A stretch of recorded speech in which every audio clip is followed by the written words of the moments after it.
Hi, Alia. How are you? Hello. Yes, I'm pretty good. Amazing. Thank you so much for joining today. Can you introduce yourself, please? I'm Alia Berry. I'm from Australia, now living in the UK, and I am a student at School of Humanity. Amazing. Thank you so much for joining today, Alia. I'm really looking forward to learning a lot more about your experience at School of Humanity.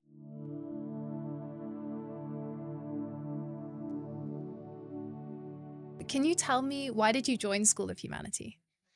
Well, my primary education was in a Steiner school, so I knew when I moved to the UK I wanted to continue with a non-traditional route of education, and I just searched online progressive online schools because there was none in the area. And School of Humanity popped up, and just reading it, I was like, this is perfect. I was really drawn in by the project based element to it Mhm. because Steiner schools operate in the same way. And I have always really enjoyed investing in a project and exploring it from all perspectives. So I was really drawn in by that. And this just description of all the courses and challenges were so incredible. And I kind of had a bit of a look around for other things, but it just popped up in such a time of need. And it was just the right choice. Yeah. Oh, I love that. And happy to hear that you resonated immediately with the curriculum and the project based approach as well. I'm curious, what would you say makes School of Humanity different from a traditional school? Oh, so many things. One of the things that's really unique is the personalized curriculum. Because it's so self paced, we can really choose what we like to do.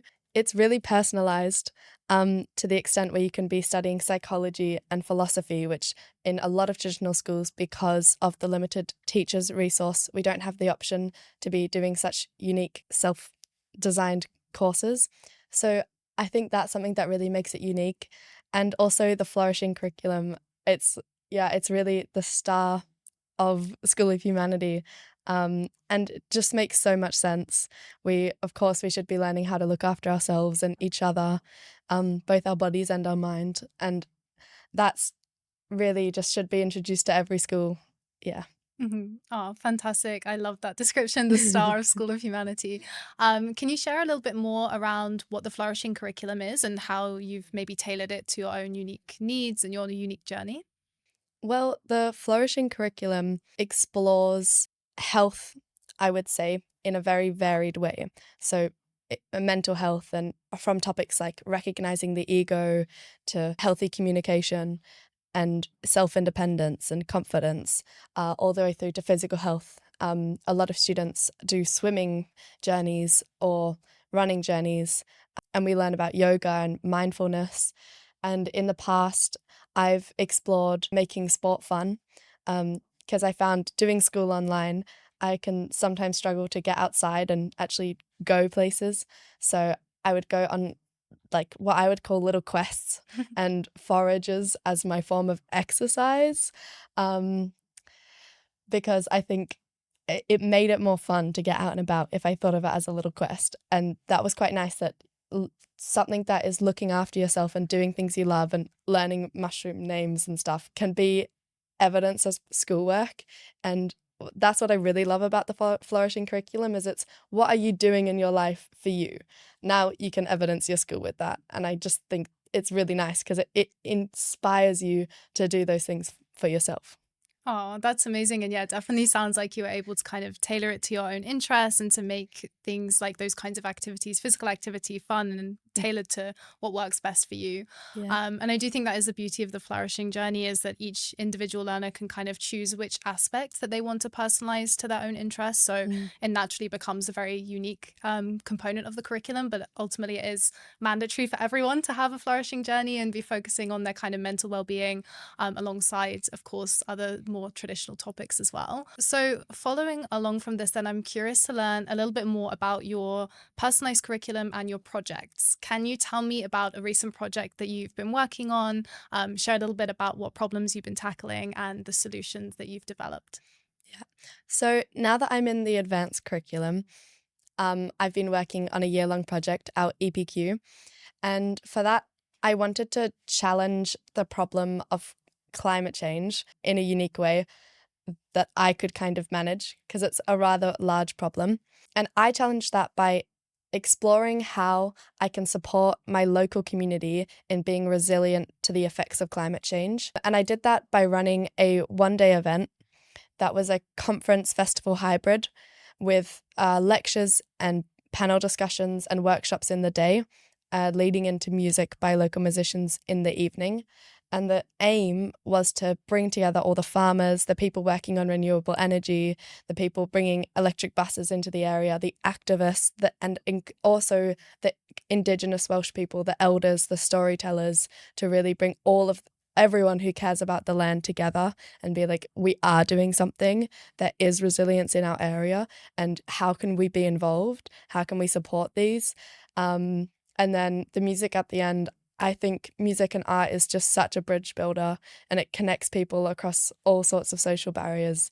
So, and then to support local artists as well, singing and everyone having a dance. And it was really lovely because I didn't plan this, but all of the artists ended up singing about, being grateful for being on Earth and climate change and resilience. So it was just, yeah, very heartful evening. Wow, that sounds like such a beautiful project, and I can imagine was a huge undertaking to put together. Can you share a little bit more about like what this process was like for you? What was the inspiration behind this project? And I'd love to hear more about the event as well. Yeah. Well, the inspiration, I've always been really interested in events, music, art, creation, and also education. And I know my personal skill set is I'm very good at communicating with and good people skills, and I'm good at organizing. So I've always known I've wanted to explore events in a way that is bringing people together around something educational, educationally based. So that was my inspiration. And the process of beginning that was researching first. So I wanted to explore how to do this. Um, but I went into it from the angle of what values do we need to be focusing on when working with community.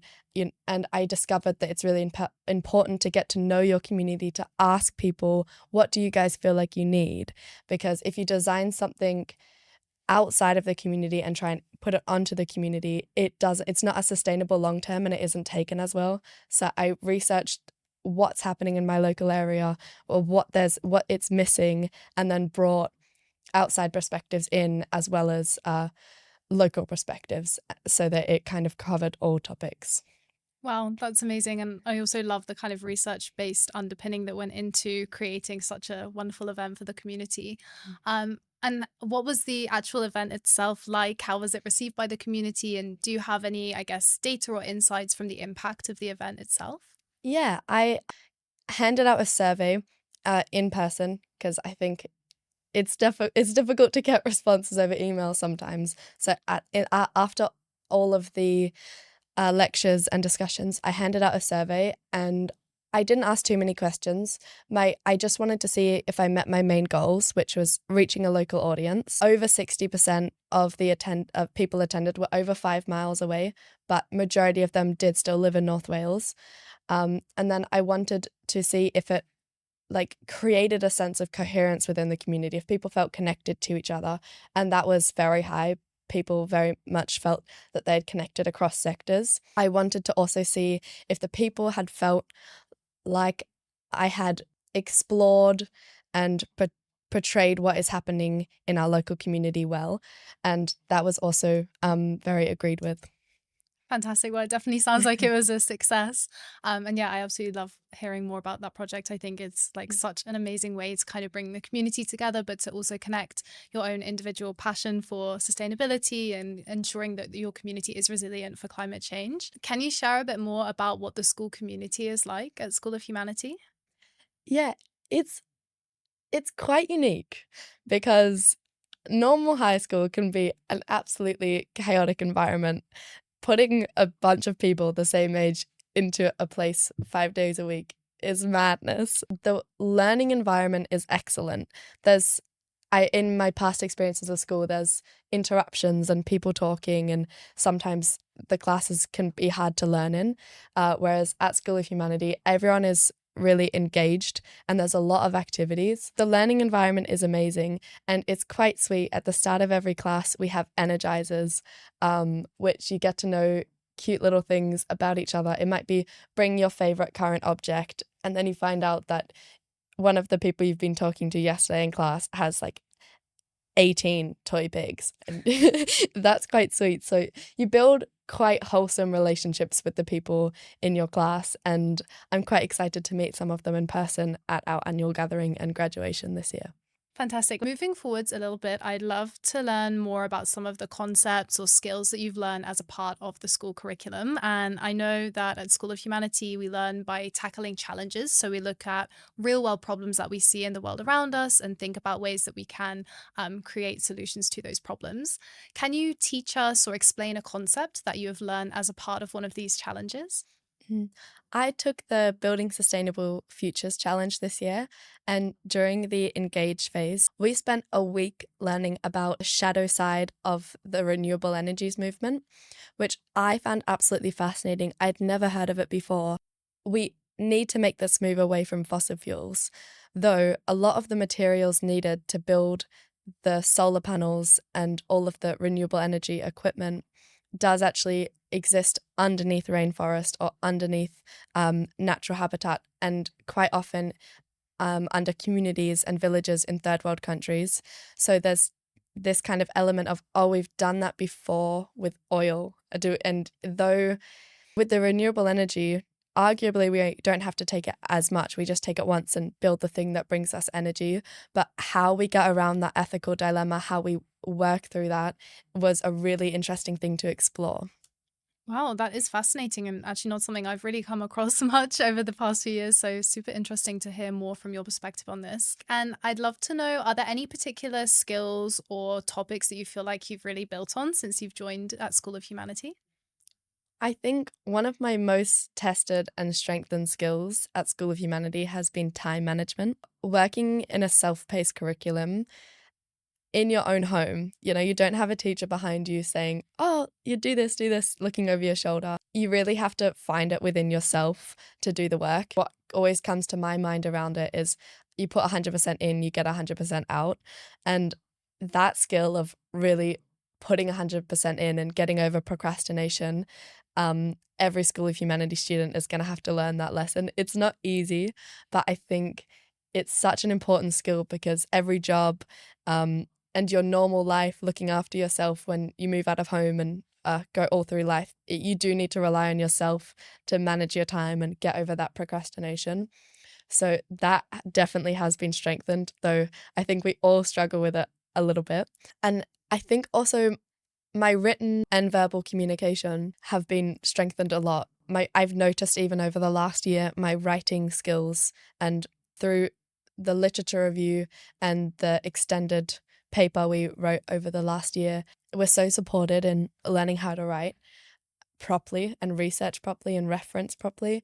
So that I've really seen develop over my time at School of Humanity. And we're also really encouraged to speak out loud and speak publicly. I've noticed I used to be quite nervous in bringing up topics in conversation that I wasn't so sure of, but School of Humanity has given me the confidence to really just talk about these things and communicate them, even if I am wrong, because that's just an opportunity for learning. So yeah, I would say those are the skills most strengthened.